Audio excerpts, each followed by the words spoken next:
Wouldn't it be awesome if we could buy little blue pills for bloggers and journalists? When we send them a press release or a story, we're just giving them content. If only we could also give them something that would really turn them on. Well, pills there ain't, but there are 9 ploys that we can use that are guaranteed to arouse them. And these are they.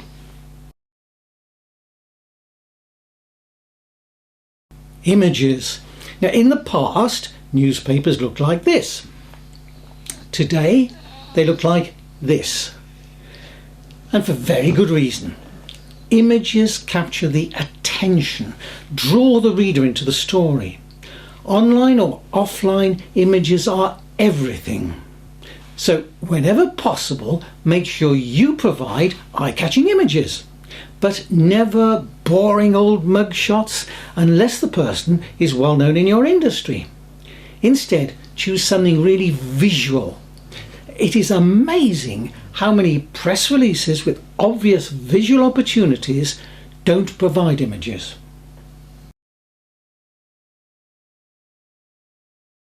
Statistics. Journalists and bloggers use them to add weight, add credibility to a story, underlying the importance or the relevance of the topic to their readers. So hey, why not pull those first 2 turn-ons, images and statistics, into a single ploy? Data charts and infographics. A data chart is simply a visual representation of statistics like this. But it must look professional, compelling. So if you can, use a designer. You'll find freelance designers who'll produce good work incredibly cost effectively if you go to websites like Fiverr or Freelancer. Just a few dollars a time. By the way, those links are in the handout that follows this lesson. Now, an infographic goes one further. It's designed to simplify complicated subject matter or to turn an otherwise boring subject into an engaging experience. Bloggers are even more pressed for time than journalists, so they're always looking for ways to cut corners. Providing a well-designed infographic is a sure way to a blogger's heart. Again, use a low-cost designer, or if you've already got some design skills of your own, you can buy ready-made professional-looking elements to assemble your own infographics like these. I bought this bunch from www.bigstockphoto.com. A couple of dollars. Believe me, journalists love them. And a great way to create a vehicle for data charts and infographics? Surveys. Nothing is quite as newsworthy as a survey, and companies that really understand the value of PR conduct surveys simply as a way of creating a story. They can be very efficient in that a well-designed survey can provide material for more than one story. A company called ResearchScape has scoured the wires and reviewed 250 release featuring surveys to identify best practice. To learn how to build better publicity for your organisation, why not download their white paper from this website? You don't need to write it down now, it's in the downloadable notes that follow the video. White papers. In the business-to-business environment, white papers are a fantastic lead generating tool. A white paper is an authoritative report or a guide helping readers to understand an issue, solve a problem, or make a decision. Later in the course, I devote a whole lesson to white papers and give you links to a variety of sample papers that I've written for my own clients.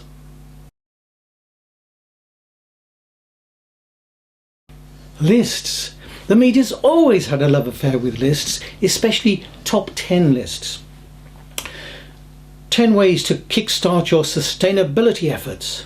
10 ways to reduce work-related stress. 10 ways to pay for college. The 10 biggest mistakes fathers make when whatever. Ranked lists are one of the easiest things to turn into content, but you must make sure they're relevant to your sector. It all comes back to being a voice in your industry.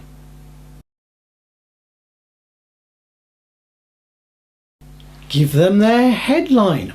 Remember, I've suggested we should take as much hassle away from the blogger or journalist as possible. So why not make your press release headline one that the blogger can just copy and paste? Look at these press release headlines from the Chartered Institute of Personnel and Development. Employers link staff benefits provision to business strategy, reports CIPD.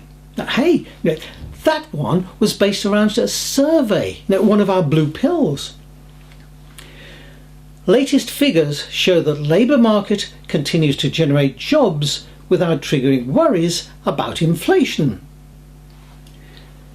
Blacklisting must not happen again, CIPD CEO tells Scottish Affairs Select Committee. Now, try to see them through the eyes of their ultimate readership. Believe me, anyone involved with personnel development will find them compelling. Remember, bloggers are not looking for a punchline, they're looking for a headline.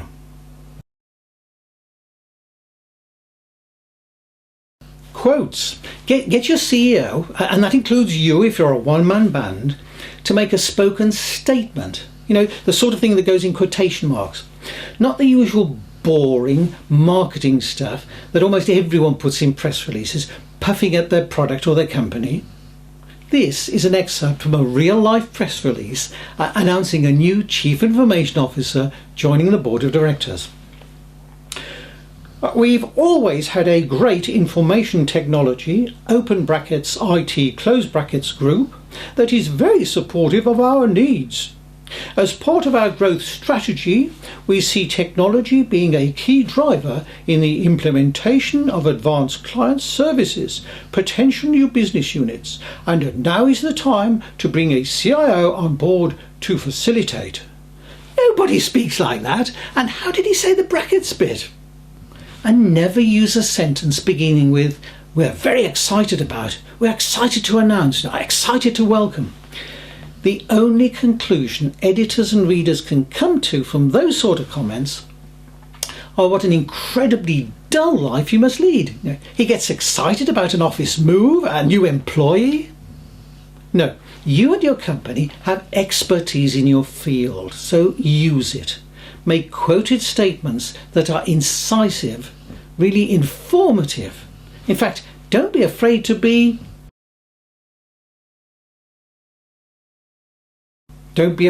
contentious. Once you or your company are beginning to be recognized, you can then start being contentious. Be prepared to speak out on your topic of expertise where your honest opinion runs against the received wisdom. Demonstrate thought leadership. When a Microsoft executive was quoted as saying, "We think it's clear that Google just doesn't want Windows Phone users to have the same experience as Android and Apple users, and that their objections are nothing other than excuses," that got coverage. It comes back to my argument that to be considered a leader, a company must behave like a leader. And that means taking a stand on broad business issues. Don't be a shrinking violet. And you don't have to be a Microsoft, just behave like a Microsoft. Now, remember the case studies? All small companies that behave big. That's one of the ways they became big. Those 9 points may not sound much, but to a hard-pressed, up against the deadlines journalist or blogger, they're pure Viagra. So next time you compile a press release, consult this list and ask yourself if there's any opportunity to give it sex appeal.